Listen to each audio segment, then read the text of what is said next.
Welcome to Thrive Radio. I'm your host, Aimee Montgomery, entrepreneur and digital marketing agency owner. Today, my guest is Brian Horvath. He is a speaker, coach, and consultant who helps people to know, live, and love the purpose of their career and finances. Brian, welcome to the show. Hey, Amy, thanks so much for serving people and for allowing me to serve with you today. I'm glad to be here. Yes. So, can you share your journey with us on how you became an expert in finance and career fulfillment? Well, I found out the way to do that is to untie your shoelaces from each other, meaning that I would tie my shoelaces together so many times in my life. I think I self-sabotaged me and my efforts so many times. I basically learned from doing things the wrong way and then finding out I don't want to do this the wrong way anymore.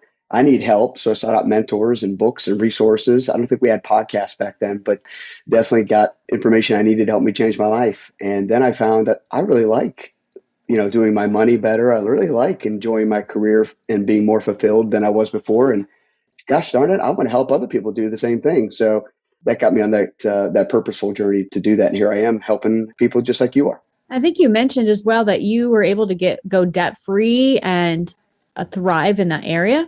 Many times I became debt free. What I mean by that is when I was a single guy and just about to be 30, I think it was just started my 30th year of life here, that I realized I didn't want to have the stressors that debt had brought me as a young man. Even though I was making six-figure income and doing well and that kind of stuff, it was how I managed money that was really the issue with me. And that meant, like many Americans do, or many people in the world, we spend more than we make. I mean, that's a statistic that's out there, it's measured.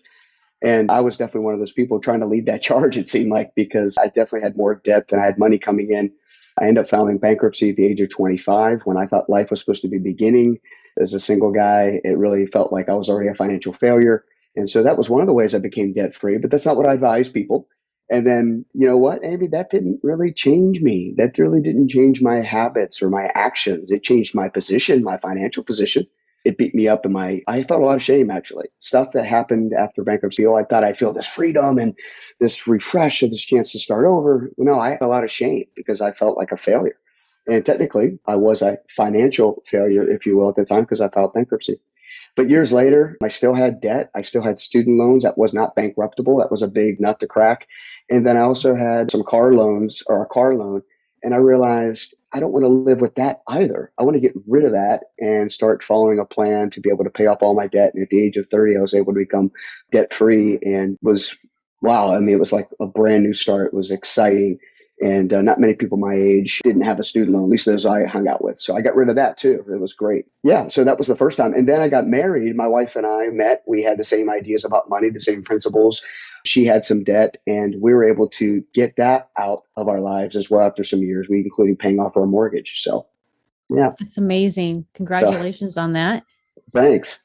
So in walking through your journey, what are you grateful for now? Yeah, I think I'm grateful for those lessons. I mean, I think I'm grateful for those mistakes. When I speak to folks or speak to organizations or individuals, I talk to them about not being buried under the mountain of mistakes, but building on top of it. Almost like using it as manure, right? I mean, the manure helps things grow, right? I was using those bad decisions as bad choices, but not leaving them in the garbage bin to go away forever, but to use them to build upon, to use them to say, I don't ever want to go back there. But in the meantime, how do I help others escape that or not go there themselves? And so that really is something I'm grateful for, is just that change of position and mindset as well. And not celebrating those experiences as much, right? Because they weren't the ones to be celebrated, but to learn from them and to help others in the same way. What has been your intention when developing the coaching and consulting business that you are now?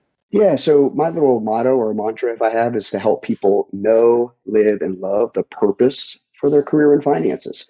And so for me, I was chasing like the secret of my success. Do you remember that movie? Yeah. Yeah, it's like 1985 or something. Michael J. Fox here. He is a guy from Kansas, trying to go to Manhattan to lead a multinational conglomerate. And, he was going to do that in a matter of 90 minutes as long as the movie lasted, right? And so for me, for somehow, some way, I took that as being that was going to be my journey. That was going to happen for me. And not that I ever lived in New York. That really, was something that I saw as truth. And I think what I did was I put my purpose in life as being, let me chase the corner office in some big, building, some high rise. Let me have the income to go with it. And then let me be able to just climb that corporate ladder and have that title. And I realized by, like I was saying earlier, tying my shoelaces together, tripping and falling over my own mistakes, that is not the purpose of life. The purpose of life is much greater than that. The fulfillment of life is much greater than that. It's not all about Brian. It's not all about me. I want people to realize that their career and finances are important. They are tools, however, to help us accomplish our overall life purpose. They are not the focus or not the purpose in life. That's really what prompted me to speak, to consult, to coach out of many experiences in W-2 work that led me to this place because I was not ready out of the gate of the idea that I want to have my own business. I had to go through the hard times, the rough times, personal journey, but also what it's like to coach others, what it's like to write plans, to consult others and to help others through similar kinds of journeys, or to help those leaders help their people that they lead in their organizations. So I really believe it's about chasing the right purpose and using the right tools to get that done. And that's kind of really what was my intention. Because too many folks chase the career like I did, and too many folks, I believe, chase the money like I have. And that can really be detrimental to their overall accomplishment of their life purpose. How do you help organizations with employee retention, job performance, and company profits? Yeah, it's really exciting. I'll kind of share a story. So I was in the wine and spirits business years ago. This is multiple jobs ago, multiple years ago. But I remember one Friday, and I loved what I did. I really enjoyed it because it helped me build relationships. I got to be part of enjoying food and wine and culture. It was exciting. And I remember going to my boss there, Rich was his name. I said, Rich, we didn't get paid today. And he goes, yeah, I'm aware of that. There's some glitch in the matrix or something. I don't know, but no one got paid. And the salespeople, we're motivated by a lot of things, but it's nice to have those commissions come in when you made that sale, your sweat equity that went into serving your client. And so here I am, because I didn't manage my money well, freaking out. I had just spent my money the night before at the bar or something like that, probably had a credit card, and that credit card was knocking, rent was due, and so on and so forth. And here I am in a tizzy, stressed out to the max. He was like a VP. I went like 2 levels above my bosses because I needed paid, Aimee. My mistakes were catching up with me. And so while I loved what I did, when there's mistakes like that and they don't seem to value the major thing called income, paying their people. And again, it was a mistake and all that kind of stuff. I use that. But I think that's where a lot of challenges can come, is that there's a lot of people, 75% of people in America live paycheck to paycheck. That means whether they're a business owner, they're an employee of a business, in a business.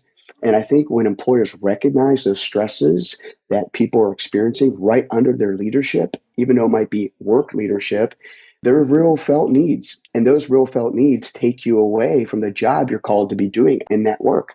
And so when it looks at employee retention, well, if an employee is knocking on the door of the business owner, the CEO of the company, or their hiring manager, or whatever the case may be, HR, they're saying, I need paid more because I got this problem at home called I don't know how to manage my money. And what's going to solve it is being paid more. Well, we know that's really not the answer, because like it did for me and many others, that money will slip through our fingers and our hands as well. So they go find another job. They think money is going to solve their problem, which means they cost the employer about 50 to 75% of their annual salary in turnover costs. So that is eating into the bottom line and the profitability of the business owner. It's stealing hours from their productivity at work, and it's causing them to leave anyway. All that can be met at the pass, cut off at the pass, if the employer sees that opportunity to serve their people in their work and help them. Everybody win. Productivity goes up, retention goes up, and profitability goes up for everybody. And there's fulfillment all around. That's some problems I try to identify and solve for employers. I like that. So if there's someone listening that feels they're out of touch with their purpose, what piece of advice would you give them? For folks that are kind of questioning that purpose, that's a good thing. First of all, good, because it's causing you to consider your very next steps or how you're living your life. I think that's a good thing that you're even asking those questions of yourself and of the journey you're in. So I would say grab some uninterrupted time, put your phone in airplane mode or whatever it is, set a timer for 30 minutes, grab a blank sheet of paper, find a nice place to sit in. For me, I like to go out to a little park in our neighborhood and put my laptop away and just grab my pen and pad and just ask yourself 2 questions. Ask yourself, what do I do best? Just brainstorm that, like you can call it, bullet form. Just brainstorm. What do you think you do best? And that could be sourced from a number of different ways. Jobs you had in the past you liked, what people say about you, employee reviews, customer notes of appreciation, whatever the case may be. That can be sourced from many different ways. What you do best, and who needs it the most.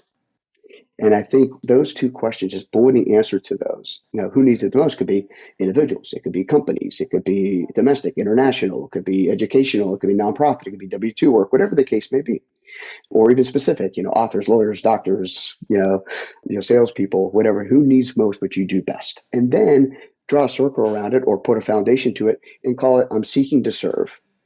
have that philosophy, that mindset, not about what you can do for yourself, but what you can do for others. And kind of like that John F. Kennedy quote, right? Ask not what, your country can do for you. And you take that presence with you wherever you go. Now that I know what I do best, that's going to lead me closer to my purpose. Like, why on earth am I here? Why was I made? What am I supposed to do? Because I often say, Amy, too, like a hammer makes a great driver of nails, but a horrible shovel, right? You could probably dig a hole with a hammer. I mean, how long it's going to take, how well the hole is dug, I don't know. Not too good. You can hit a nail with a shovel. You could miss and break something. You could injure yourself. They can do those things, but not as well as the others, switching those two things. And so I think for a lot of folks, we get all caught up. We don't even think about the question. We just go to daily routine, in, out, in, out. Monday, what is that old saying? Thank God it's Friday. Oh, no, it's Monday. We don't have to do that. Yeah. Is there going to be days like that? Of course. Is living our life on purpose easy? Absolutely not. But at the end of the day, we can put our head to bed and go, that was a good day. I was on purpose. And I think we're better served when we ask ourselves, what do I do best? Who needs it the most? And how can I seek to serve them today? That's good. So what are your 7 ways to manage money more effectively? Yeah, so I have a course called 7 Ways in 7 Days to Change Your Financial Future Forever. And these are things I've learned from mentors. There's things I've read myself, things I've come up with. I think things I think God's given me to write down to share with people, all kinds of sources of inspiration and a lot of dedication. And of course, my own life journey. Came up with these 7 ways. And the first way I think is people need to build a firm foundation for their finances. And quickly what that is just there may be some scripts we need to flip. Right? Flip the script. There might be some things we need to erase, whether it's limiting beliefs, or I call it the resistance. I think there was a book I read called The War of Art by Stephen Pressfield. He talks about the resistance, the things that anytime you step up to do something good, boom, you can expect and anticipate there's going to be some resistance. So we want to erase those things and build a better foundation for our finances. Secondly, we want to talk about how to create a winning game plan. Money is tangible. Money is qualitative and quantitative, but it's definitely quantitative. We can create a game plan that's able to measure our success, just like a football coach, basketball coach, you name any sport. They're going to come up with a game plan. They're going to try some things out of the gate to start. Then they're going to try, track, modify as they need to go. And there's 4 quarters to a game or 2 halves. It's not like I tried it 1 week and it didn't work. I quit. When you can see the forest for the trees, it's helpful. So as we talk about step 2 or way number 2, number 3 is how to start saving something. Most people don't have, I don't know what the crazy stat is, but most people don't have $400 to pull in an emergency. They don't have $1,000. They have to go borrow that money, as I did too, to be able to cover something of an expense. And a lot of times there's expenses shouldn't even have been emergencies, but we chalked them up to that because of poor planning. Again, been there, done that. Number 4 would be I want to help people to realize contentment, that it's just stuff. Things, money, possessions, the things we get concerned about. A lot of times it's just stuff. We don't have to have it. It's more we want to have it. And those aren't bad. But how do we prioritize and focus on those needs and wants? We talk about that. Number 5 is how to destroy your debt. I love destroy it. I mean, destroy it from the actual financial, the negative that you're in to get rid of that, but also to the mindset. How do we destroy that? How do we defeat the debt monster that seems to be breathing down our neck all the time and things like that? And then number 6, we talk about it's better to give. I want to help people foster a household, a culture, a perspective of generosity. You're out there serving people all the time. You're serving me by allowing me to even share here. I mean, you're helping me even get better by sharing. I mean, that's a culture of generosity. But when we're too focused on how do I make the next dollar, how do I hold on to the next dollar, whatever the case may be, we lose that opportunity to give. And I think it's better to give than to receive. And number 7 is about it's not ours. I mean, this is meant to be shared. This is meant to be given. We understand where it comes from. And personally, I'm a person of faith. I believe that God gives us the opportunity to earn an income. He gives me the opportunity to build things, to sell things, to share things. I mean, so I just want people to have a perspective. It may involve faith, it may not. But let's be really careful about if we think it's all about us, we're really going to set ourselves up for failure. So those are my 7 ways I share. I love those. They're very impactful and they definitely resonate with me. And I too, when I got my vision for my business was back in 2012, where I really felt God wanted me to help people make money. And I didn't think that it sounded very spiritual. I resisted it for years, clearly for years. I ran from it, wanted to do more like regular ministry stuff. And then when I discovered that the highest form of biblical giving is teaching people how to make money because you solve the problem for them. It's not giving to orphans and widows, which I always thought it's teaching people how to make money. I realized that I was called to the highest form of giving. And so I think that, a lot of people need to realize that we can be spiritual and also practical with things like finances. So I think that's very powerful. So you also help people harness LinkedIn for their careers. How do you do that? Yeah, I had the blessing of being hired to do some part-time work years ago by a guy named Greg Wells. He taught me a lot about LinkedIn. And I've then taken the stuff we've already talked about even in this time together today and applied it to LinkedIn. And so I really want people to have LinkedIn, look at LinkedIn not as just another social media platform, but and not even just another networking platform, but the best online networking platform that exists today. And a lot of what I share on it, no matter LinkedIn could go away tomorrow, the same stuff I share will still help people in the next thing or what have you. But what I want to help people do is to realize that their profile should not be all about, again, patting themselves on the back, sharing that they're the best. I want people to seek to serve even on LinkedIn. I want people to showcase their value by seeking to serve problems that are out there, right? So helping people realize that they understand the problems in the marketplace or wherever the marketplace may be, whether it's nonprofit, for profit, again, it's educational institutions, government, doesn't matter, but they can see and understand the problem and that they bring solution to that problem. So I want them to be able to understand the two main purposes of LinkedIn. I want them to be able to showcase their value. I do also want them to understand all the algorithms and how to write copy or keywords, which really intimidates a lot of people. And it's not as hard as they think it is. And so when I come alongside with them with my ultimate LinkedIn profile course or my how to make the right connections classes on LinkedIn classes and all that stuff, it's really helping them realize, take a deep breath, remember that you have a purpose, and that purpose here is to seek to serve. How are we going to best do that? And let's make sure we showcase that value that you're going to add to people and to organizations. So that really has worked out well. I think it's taken out the intimidation factor. It's helping them understand the technology and help them hopefully connect with those hiring managers, recruiters, headhunters, those people that can really make a difference in someone's career. That's great. So can you share some of your client success stories? Yeah, I think a lot of times with money, the success stories I have for people is helping them eliminate debt. One lady, Cindy, she said, Brian, I was just looking up some of those old testimonials and thinking like, wow, it's encouragement to us, right? Too, as content creators, as coaches, as, marketers as well, whatever we decide to do. And really, we need to look back at that for ourselves to remember why, we're on purpose and what our purpose is. And one of them was, Brian, listen to your podcast, come into your trainings. I was able to eliminate $9,000 in credit card debt in at less than a year. And this is somebody I know that was out of work. So it wasn't somebody that just didn't have the money. They just were frozen on what to do with it. But they realized the stress was eliminated when it started getting their money working for them, growing their assets, reducing their liabilities. And guess what? In the process, she got a new job too. Wow. Because I think you just carry yourself well. Her name was Cindy. I just remember she said, I got the job. And just because you just walk in with a different presence, a different, I don't want to say aura, but a different light. And Cindy was able to do that. In the recent LinkedIn thing, I just had a recent client. His name's Scott. He's white collar professional. He does ERP implementations and helps folks enterprises with their resources and their planning. And he didn't even have a lot of connections on LinkedIn, which is part of what I share with people, how to make the right connections. But what we did was we really tweaked his keywords. We really tweaked his message and how he was able to connect with people just by some simple, Aimee, little tips and tricks I use. I call it the LinkedIn lever. Putting a couple of things there, keywords, network, and some relevancy pieces that help people really add keywords they would think would be out of place, but they're not, and they're used well for networking. And all of a sudden, he had all these headhunters and recruiters calling him, and he got 3 job offers in a matter of 3 weeks that are 2 of them were more than he even expected he would earn in this role because he focused on that ERP point as opposed to he could do a bunch of different things, but he focused. And now he's going, how do I turn the recruiter faucet off? I don't need to talk to any more recruiters. And so that's just a success story. He only had 67 connections on his LinkedIn profile. That's it. Wow. And that's not a lot for getting seen by a lot of different hiring managers, recruiters, but because we dialed in his keywords, we dialed in his intentionality, and because he's good at what he does, he was able to interview well and get the job. So what do you think your truth has been that has gotten you this far in your journey? That I have a purpose. I mean, like I just said, I struggle with it too. I mean, I was meeting with a guy yesterday. He's 10 years ahead of me, what I want to end up being. And too, and you guys encourage me, we got to have that connection with people that are going through the journey together. We so often can get isolated when we think, we're the only ones or whatever. But no, we remember, we look to our left and we look to our right and we're all battling together. We're fighting together.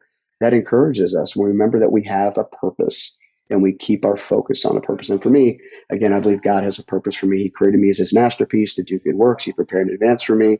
That keeps me going too. It's definitely a grind. It's definitely a journey. It's definitely something the resistance wants to play, and I don't want to play with it. So Yeah, definitely. Yeah, I think that we all kind of struggle and, this is the best idea I've ever had in my life. This is the worst idea I've ever had in my life. This is the best, and it's exactly. consistently going up and down and it's such a process. And then once you get going, there's so much to do. Yeah, it's never ending. But I'll say this is I heard a quote once that said, your income follows your personal growth. I listened to that many years ago and I look back now and I realized that as I began to focus on my own personal growth, that is what has caused me to succeed. Definitely.